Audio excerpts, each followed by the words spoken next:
John Candelaria is now 71 years old, but his past is anything but quiet.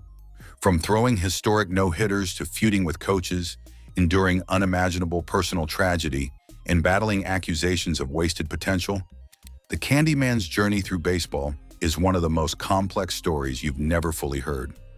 Born on November 6, 1953, to Puerto Rican parents in Brooklyn's Flatbush section, John Candelaria was destined for athletic greatness. But baseball wasn't his first love.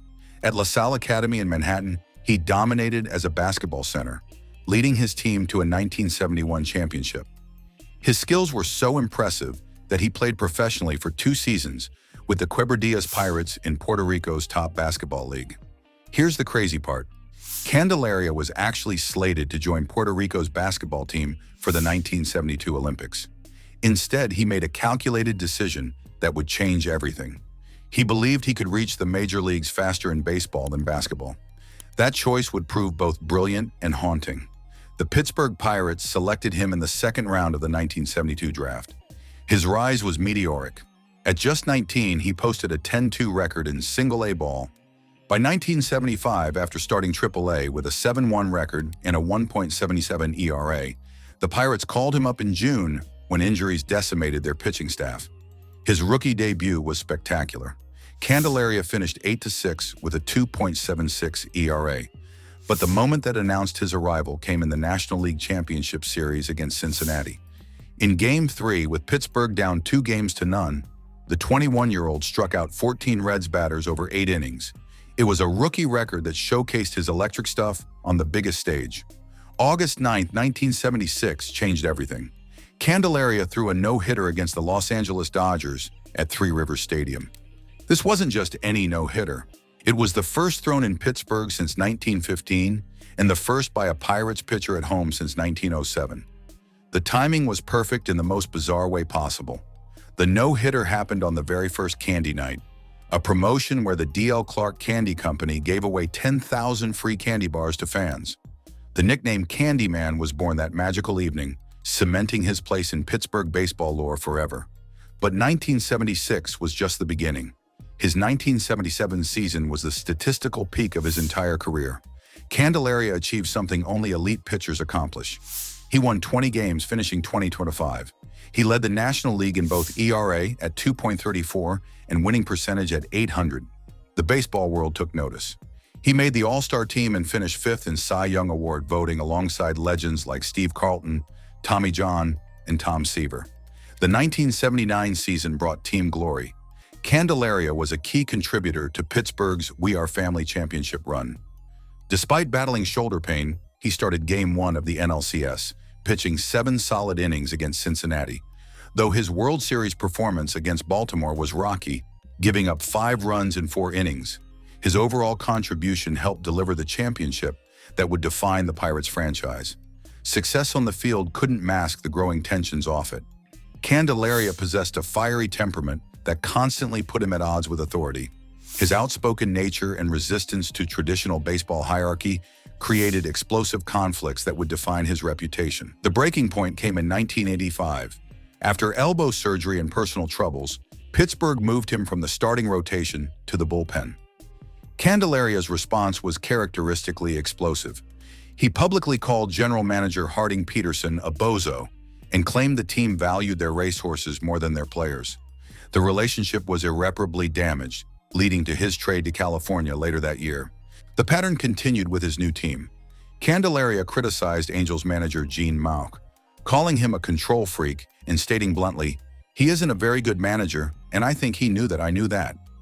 Similar conflicts followed with Yankees manager Lou Piniella, establishing a clear pattern of clashing with authority figures throughout his career. The most dramatic conflict involved teammate Don Sutton. In 1988, Candelaria made a shocking public accusation. He claimed Sutton had tipped off police before his 1987 DUI arrest, believing Sutton's motive was saving his own job and securing a rotation spot. This revealed a deeply ingrained distrust and paranoia toward colleagues. The fact that others suggested Sutton's call was actually concern for Candelaria's well-being highlights how differently he viewed the world around him. Throughout his career, critics suggested Candelaria had squandered his natural gifts.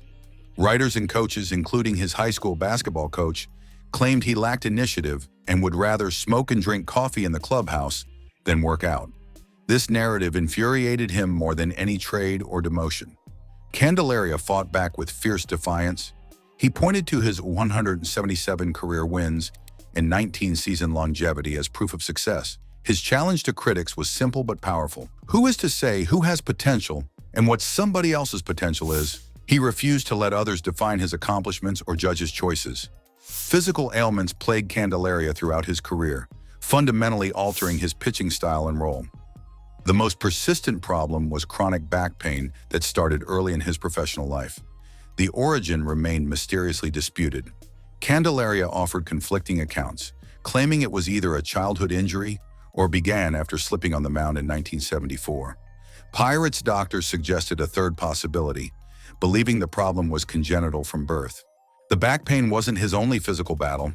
In 1981, he tore his left biceps muscle during a cold, wet game, sidelining him for most of the season. He underwent surgery to remove bone chips from his elbow in October 1984, followed by knee surgeries later in his career. These injuries forced a painful transition from primary starter to bullpen pitcher. By 1982, he admitted honestly, "I'm not a 9-inning pitcher because the back just aches too much." Behind the public feuds and physical breakdown lay a devastating personal tragedy that would forever alter Candelaria's life. On Christmas morning 1984, his 18-month-old son, John Jr., accidentally fell into the family swimming pool. The child spent 5 weeks in intensive care and 11 months in a coma before passing away on November 14, 1985. This unimaginable loss had immediate career consequences. Pittsburgh's decision to move him to the bullpen in 1985 was made partly due to concerns about his mental condition while dealing with his son's situation. The connection between this profound personal suffering and a major career change reveals the hidden complexities of his professional life. Personal demons became public in 1987 when Candelaria was arrested twice for DUI while playing for California. His response to the first arrest showed his defiant attitude. "It was my off day. It's nobody's business but mine." The comment drew heavy criticism from anti-drunk driving advocates and revealed someone struggling with accountability. These incidents led to the Angels placing him on the disabled list for personal reasons, followed by a month-long stay in alcohol rehabilitation. Candelaria later accepted responsibility, admitting he had no one to blame but myself for what he described as a tough and frustrating year. The final phase of Candelaria's career saw him become a baseball wanderer, bouncing between the Yankees, Expos, Twins, Blue Jays, and Dodgers. His career came full circle in 1993 with a brief return to Pittsburgh, making him the only player from the 1979 championship team to play during the Pirates' streak of 20 consecutive losing seasons. After retiring with 137 wins and a 3.33 ERA across 19 seasons, Candelaria attempted an advertising agency venture in Pittsburgh. However, he discovered something more valuable than public success: the peace of solitude. His final public statements reflect a man who found contentment on his own terms. "I am a loner. That's the way I like it. It's what I choose." As of 2016, he was living quietly in North Carolina, having retreated from the public eye that once scrutinized his every move. His philosophy remained unchanged from his playing days. Life is to enjoy. It's a mystery to be lived, not a problem to be solved.